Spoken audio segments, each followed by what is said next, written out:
some of you were here for that, so I won't trouble you to hear it again.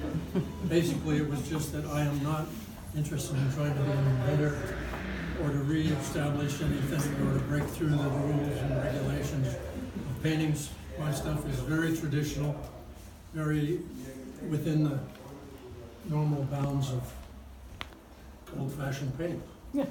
So this show explores two types of realism, and there are many more, of course. I'll talk about plein air painting, which is painting outdoors on the site, which I do. Also, I do studio painting.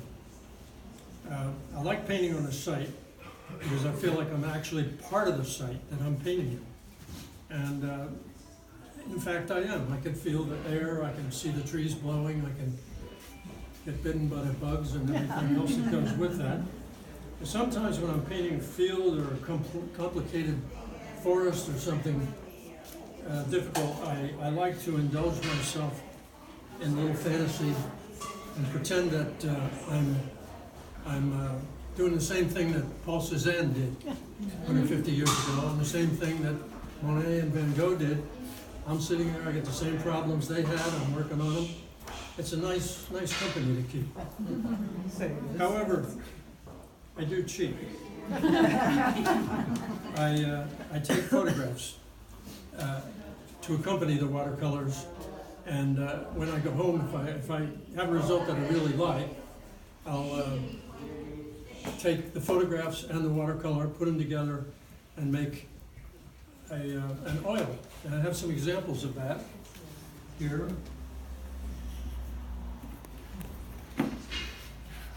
This is a watercolor that I did on the site up in an area called green space up above. It's called the San Rafael Wildlife Center or something. And these are eucalyptus trees, which I was very taken with the shapes and the colors of the bark and everything, and the fact that they're kind of grabbing onto the earth as if they don't grab on hard enough, they're going to fall over, which in fact they will. So I did that when I did the oil. I exaggerated this gripping of the earth like a hawk grabbing onto a rabbit or something. And then to combine that, not in this watercolor, but to combine that, I thought, I'll put some birds in here, which don't even touch the earth. You know, it's kind of neat to have that combination in my mind.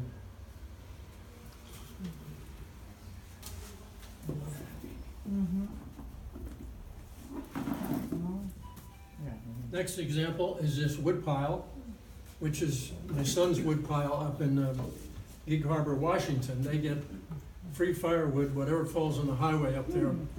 The locals are invited to cut it up and make it into their own firewood. So they heat their house completely on this free firewood. So it calls for a lot of chopping. And when I did this up there on the site. And then when that chopping block and the axe were really over here, so when I did the oil, I brought them over here to where I could use them. So I'm free to change anything I want. How long does it take you to do the watercolors then, if you're doing them plein air? Watercolors I do about in 1 hour, maybe a little more. Really?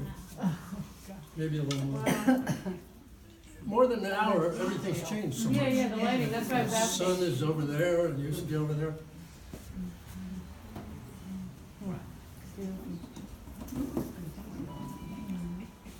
This one is the view, it's down there, the view of San Francisco from Tiburon. And I did this a couple of years ago. The trade, I mean, the Exactly where you what's the name? Salesforce wasn't there yet. Yeah. So when I did this, I put the Salesforce in. I also moved Angel Island over a little bit, and I moved Belvedere over quite a bit to Just like there was an earthquake. easy for me to do, you know.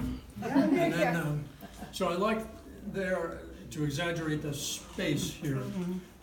First Angel Island, first Belvedere Island, and then you step back, and there's Angel Island, then you step back, and there's Alcatraz, then the city, and then way back there is Oakland, and that plane of the water going out fascinated me.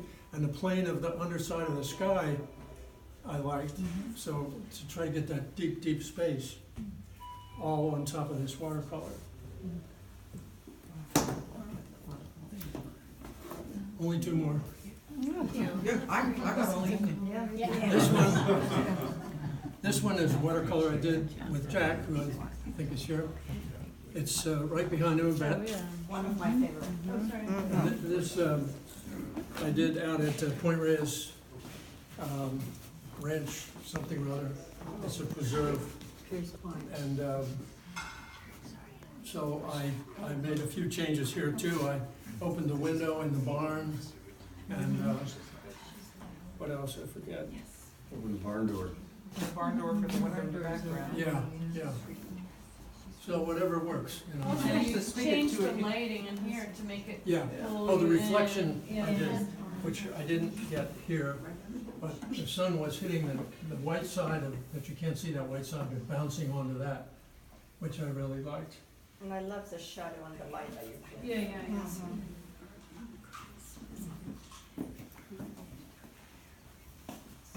This one is this painting over here.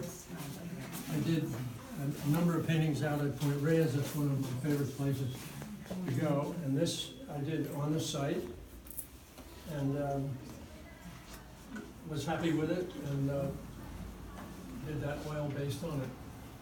Didn't make much changes from this to that.